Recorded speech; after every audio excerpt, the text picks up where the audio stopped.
राज, आज मैं बहुत खुश हूँ क्योंकि तुम्हारी बोर बीवी से तुम्हें छुटकारा मिल गया। उठ! उठ! क्या मेरी गोद को कुर्सी समझ रखा है जो बार बार आकर मेरी गोद में चढ़ जाती है? हाँ? या कबूतर खाने का चबूतरा समझ रखा है इसको? और हाथ पांव से इतनी तगड़ी है कि किसी कमजोर आदमी की गोद के अंदर बैठ जाओ ना तो वहीं के वहीं अपाहिज हो जाए वो बेचारा। और तुम क्या मेरी बीवी को बोर बोलती हो? तू बहुत बड़ी टाइम पास है। हाँ? अरे वो तो अपने प्रोफेशन को आगे बढ़ाने के चक्कर में, अपने आप को आगे ले जाने के चक्कर में मैं तुम्हारे चक्कर में आ गया। अरे मैंने कभी अपने सगे बाप को प्यार नहीं किया तो तुमको क्या प्यार करूंगा मैं? हाँ, और एक बात कान खोल कर सुन लो, मेरी बीवी इतनी बड़ी बोर नहीं है जितनी बड़ी तू चोर है।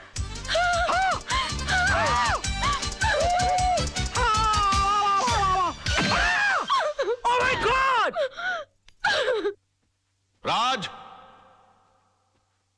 राज!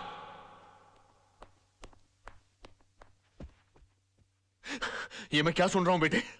तुम्हारी हरकतों से तंग आकर सोनम तुम्हें डिवोर्स देना चाहती है, लेकिन तुम तो उसे प्यार करते हो, तुम मुझे अपना गुरु समझते हो। तुमने ऐसा क्यों किया बेटे? ये सब तुम्हारी वजह से हुआ बड़ाऊ।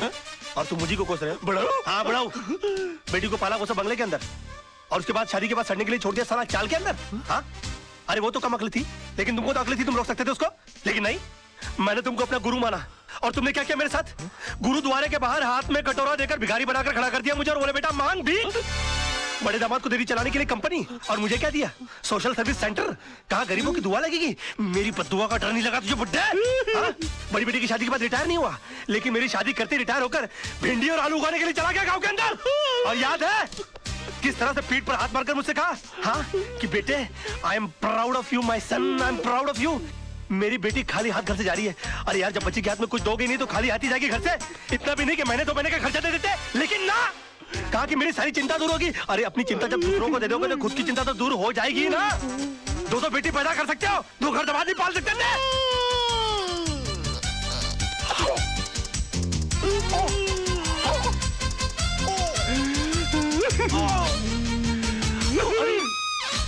अरे बाप रे! अंकल जी, अंकल जी, ओ नहीं, अंकल जी, मैं अंकल, मैं आपको क्यों मारूं अंकल? आप मेरे बड़े अंकल जी हो जाता है बच्चों से। Uncle I am sorry uncle, I am very sorry. I am साहब, ये क्या किया मैन? तुम कौन होती हो मेरे घर के मामले में बोलने वाली? हाँ? चलती फिरती बुलडोजर, डायनासोर की सड़ी हुई अंडी। Shut up! Get out! Oh, I'm sorry, Tisa baby. I'm so sorry. Dinosaur, Anna, तुम लोग अपना काम करो।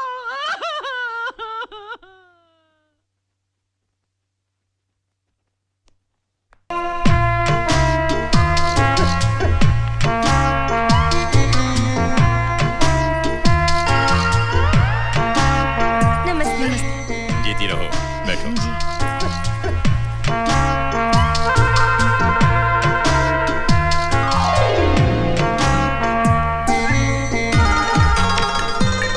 कैसी लगी? दादाजी, उम्र में कुछ बड़ी नहीं लगती आपको? क्या बात कर रहा है? मैंने जन्मपत्री देखी है इसकी, उम्र एकदम बराबर है। लगता है दादाजी ने बिना चश्मे की कुंडली देखी है। इसके गाल देख कितने मोटे हैं। अरे वही तो सुंदरता की निशानी है। उसकी हंसी देखी कितनी सुंदर है। इससे तो अच्छी मुझे बाजू वाली लगती है। एक बच्चे की माँ है वो। तो ये 4 बच्चे की माँ दिखती है, नहीं? क्या बात कर रहे हो? बिल्कुल लगती नहीं। हाँ बेटे, अगर तुम्हें इससे कुछ पूछना है तो पूछ लो। हाँ, कुछ पूछना है तो पूछ ले। आप कितनी पढ़ी लिखी हैं? मैं तो 7th स्टैंडर्ड तक पढ़ी हूँ, लेकिन ये डबल ग्रेजुएट है। घर के सारे कामों में बहुत होशियार है। ये समोसे, कचौरी, पकोड़े, मिठाइयाँ सब इसी ने बनाए हैं। इसका मतलब इसको कुछ नहीं आता। अरे इतना सब कुछ तो आता है, और क्या चाहिए तुझे? ये सवाल मुझसे क्यों पूछ रहा है? वो अभी भी आपकी तरफ ही देख रहा है। तैयार रहिए, एक और सवाल पूछेगा। आपकी हॉबीज क्या क्या है? Badminton, cricket, tennis, swimming, music, ये सब इसकी मेन हॉबीज हैं। इनकी तो आदत है दूसरों की तारीफ करना। ये तो खुद गोल्ड मेडलिस्ट है कबड्डी में। कबड्डी में? अब बेटी मुझे भी तुमसे कुछ पूछना है। ये बताओ कि घर संसार सुखी रखने के लिए सबसे जरूरी क्या है? प्यार है। घर में लोग ज्यादा हो या कम, हर एक को अगर एक दूसरे के साथ प्यार हो तो घर स्वर्ग बन जाता है। वाह, कितने सुंदर विचार हैं इसके। अरे इनके सुंदर विचार का क्या अचार डालना है? इसके सुंदर विचार पूछो ना। हाँ?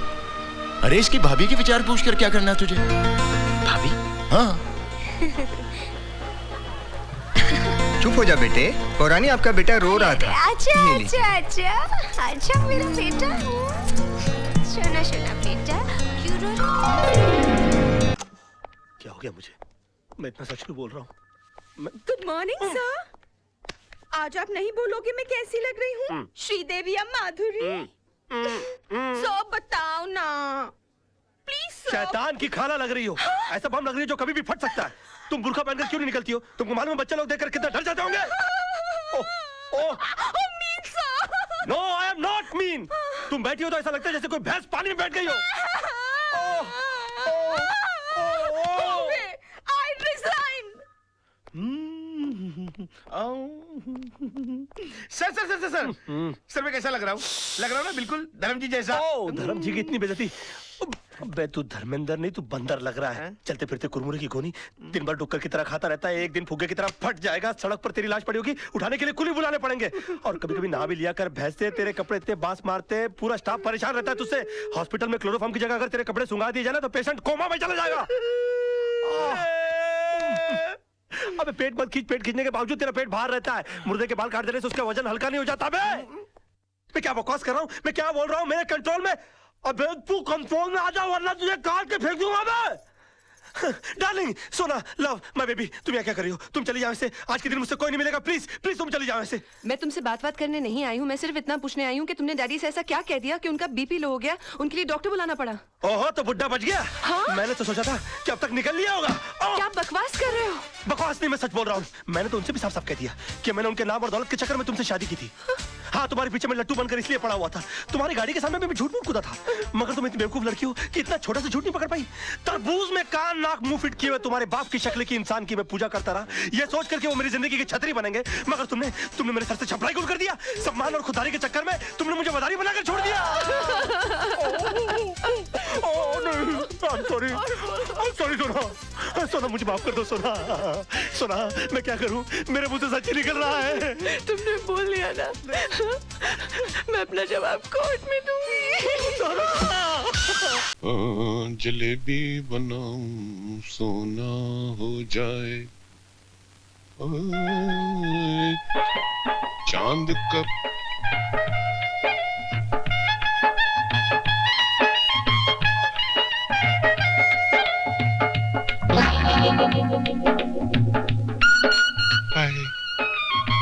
माखनलाल मिठाई वाले तुम ही हो? हाँ, मगनलाल लुगाई वाला नहीं, मगनलाल मिठाई वाला मैं ही हूँ। मैं पड़ोस के गांव की नथुलाल जी की बेटी हूँ। बापू ने गरम गरम जलेबी लाने के लिए कहा है। वो क्या है कि लोग मुझे शादी के लिए देखने आ रहे हैं ना। तुम कुंवारी हो? तुमको क्या लगता है? मुझे तो तुम बर्फी का टुकड़ा लगती हो। अगर मैं बर्फी हूँ तो तुम जलेबी हो, और जलेबी और बर्फी खूब बनेगी। ये मैं क्या कह गई? बिल्कुल ठीक कहा तुमने। आओ मैं तुम्हें गरम गरम जलेबियाँ खिलाऊं। कहीं जलेबी के चक्कर में मुझे फंसा तो नहीं लोगे? तो मैं क्या हूँ? ये क्या कर रहे हो? कोई देखेगा ना। तो तुम्हें ऐसी जगह ले चलता हूँ जहाँ किसी आंख वाले को भी नजर नहीं आके चले। कहाँ? अंदर। अंदर क्या है? ये सब क्या? 5 मिनट। देखो ऐसी बातें करो। देखो मैं एक खानदानी कवारी लड़की हूँ। You behave with me. ये तो दार बंद कर दो। माँ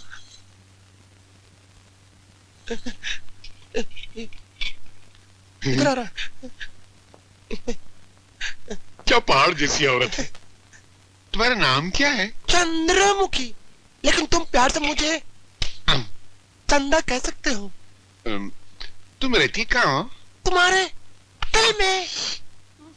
यार मुझे वैसे विश्वास नहीं आ रहा है कि तुम मुझसे इतनी जल्दी पट जाओगी। मैं तो पहले से फटी हुई हूँ। फटी हुई? मेरा मतलब पटी हुई हूँ तुमसे। अब देखो ना, जलेबी लेने आई थी, लेकिन जब से मैं तुम्हारे मन के मकान में बैठी हूँ ना, जलेबी मैं दुकान में ही भूल गई। ऐसा? मैं भी जलेबी लेकर आता ना हूँ। जा, जब मेरे सामने इतना बड़ा जलेबा खड़ा है तो जलेबा? मुझे उस जलेबी की क्या जरूरत है? तो मैं जलेबा हूँ, हाँ। चले मुझे खा। मगन भाई, ओ मगन भाई, अबे क्या मैं क्या कर रहे हो? हलवा पका रहा हूँ। आधा किलो मेरे लिए भी ले आओ। ये कोई सरकारी हलवा थोड़ी है, मेरा जाती हलवा है। मैं ही पकाऊंगा, मैं ही खाऊंगा। भाग। क्या तुम मुझे खाओगे? मोहब्बत के दांतों से। ना, मुझे मत खाना। क्यों? क्योंकि मेरे ऊपर बहुत बड़ा श्राप है। शराब? हाँ, पता एक साधु ने मुझसे कहा था कि शादी से पहले जो भी मुझसे प्यार करेगा वो मर जाएगा। अरे बाप रे। ना, लेकिन शादी के बाद जो भी मुझसे प्यार करेगा वो नोटों के पहाड़ पर राजा की तरह राज करेगा। सच? हाँ। तो फिर तुमने मुझे पहले क्यों नहीं बताया? क्यों? मर जाएगा। तुम ये सब करोगे तो मैं क्या करूं फिर? मुझसे शादी। शादी मैं कैसे करूं? मेरी शादी के लिए मेरी बेटी राजी नहीं होगी। उसकी चिंता तुम मत करो। क्यों? जब मैंने बेटी के बाप को फंसा लिया है तो बेटी क्या चीज है? तुम पटा लोगी उसको? हाँ। सच? ना। क्यों? तू मर जाएगा। 1 2 3 4 5 6 7 8 9 10 10 10वां टीवी वे 10वां टीवी चखरकान मम चारा चिंगा फोरी 10वां टीवी। ए मैन, ते तू चोर है? या मैं चोर हूँ। तू चोरी क्यों की थी? ये आपका हॉलर किसने बनाया? ए, हवलदार नहीं हूँ, इंस्पेक्टर। ओ, आप इंस्पेक्टर हैं? ये वर्दी देख के पता नहीं चलता क्या? अरे ड्रेस और फेस से क्या होते हैं यार, वैसे शक्ल से मैं शरीफ लगता हूँ मगर हूँ तो चोर। वैसे आप ड्रेस से इंस्पेक्टर लगते हैं मगर। Shut up! तू दस तू चोरी क्यों की थी? साड़ी तरक्की वास्ते की थी। मेरी तरक्की दिलाई? अरे हम चोरी नहीं करेंगे तो आप क्या पकड़ेंगे? क्या पकड़ेंगे? क्या बोला? मेरा मतलब है आप किसको पकड़ेंगे? अगर आप नहीं पकड़ेंगे तो आपका नाम कैसे होगा? आपकी तरक्की कैसे होगी? आप हवलदार से इंस्पेक्टर कैसे बनेंगे? मैं इंस्पेक्टर हूँ। ठीक है भाई, बुरे वक्त में गधे को भी बाप मानना पड़ता है।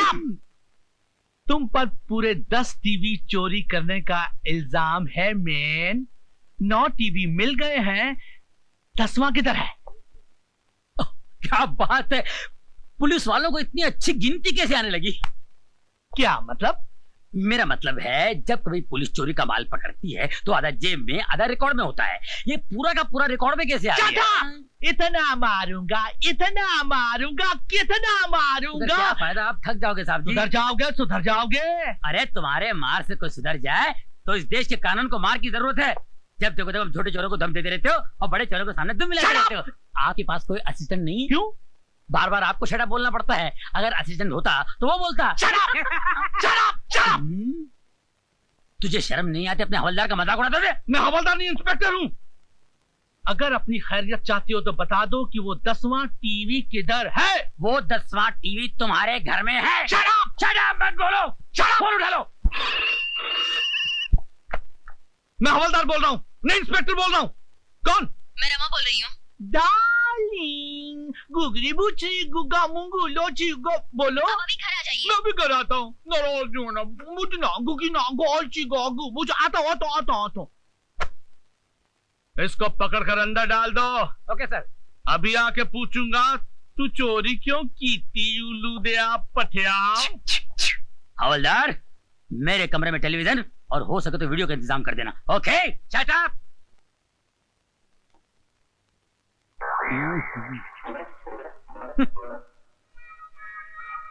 हाँ जी योर ऑनर, ये घरों से टीवी चोरी करता है। गुनाह कबूल है? कबूल है, बिल्कुल कबूल है भाई बाप। मैं भगवान के सामने झूठ बोल सकता हूँ मगर आपके सामने नहीं। मैं सच बोलकर जेल जाना पसंद करूंगा, लेकिन आप जैसे अच्छे, सच्चे, नेक और इंसाफ पसंद जज के सामने झूठ बोलूंगा तो मुझे नरक में भी जगह नहीं मिलेगी जज साहब, नरक में भी नहीं। मस्का मारना है? अच्छे खानदान के लगते हो, फिर चोरी क्यों करते हो? जग का भला करने के लिए जज साहब। ये टीवी घर में होने से देश का कितना नुकसान हो रहा है जज साहब। टीवी घर में होने से बच्चे पढ़ाई नहीं करते, पत्नी अपने पति की सेवा करने के बजाय टीवी के प्रोग्राम देखने बैठ जाती है, और लोग नौकरी पर न जाकर काम की छुट्टी करके क्रिकेट देखने बैठ जाते हैं। जज साहब, मैं टीवी चोरी करके समाज सेवा करना चाह रहा हूँ जज साहब, सोशल वर्क करना चाह रहा हूँ जज साहब। चोरी करना पाप है, सेवा करना पुण्य।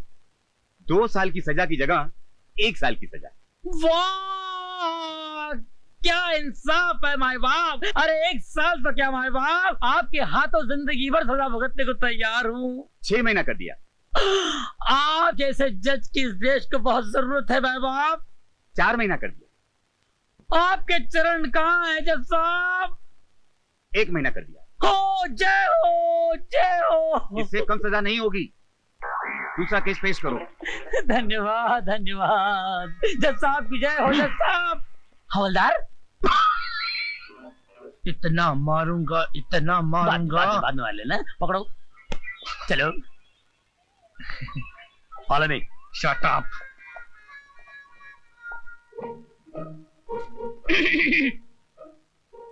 मैं क्या सरकार? आओ बख्शी आओ, कितने कैदी लाए हो? अरे बख्शी कहाँ बख्शता है किसी को, लेकिन आजकल धंधा बड़ा मंदा चल रहा है उस्ताद। धंधा तो मंदा चलेगा ही, क्योंकि तुम्हारी दहशत से लोग जुर्म करना जो भूल गए हैं। क्या बात कर रहे हैं हिटलर साहब, क्या बात कर रहे हैं? वो क्या है कि अपना स्टाइल ही कुछ ऐसा है। तुमसे ज्यादा तुम्हारी बीवी की स्टाइल ही कुछ ऐसा है। क्या बात कर रहे हैं? तुम्हारी बीवी के चर्चे हेड ऑफिस तक मशहूर है। बीवी के चर्चे? रिश्वत के चर्चे। रिश्वत के चर्चे? अगर रिश्वत लेने से चर्चे शुरू होते हैं तो हम रिश्वत लेना शुरू करते हैं। हमारा बोलो कितने कैदी लेकर आए हो? 5।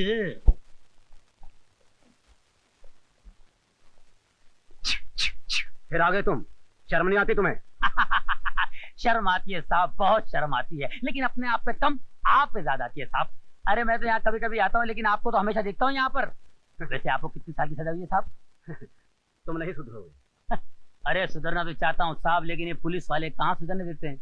जब भी यहाँ से निकलता हूँ अपने आप से तौबा करता हूँ, अब की बार 15-20 लाख की चोरी करूंगा, शादी करूंगा, घर बसाऊंगा, शराबती जिंदगी गुजारूंगा और चोरी से हमेशा के लिए तौबा करूंगा। लेकिन उससे पहले ये पुलिस वाले पकड़ के लाके अंदर कर देते। अब इसमें मेरा क्या कसूर है साहब, बोलिए आप। हवलदार, कैदी को कपड़े दे दो। थैंक यू साहब।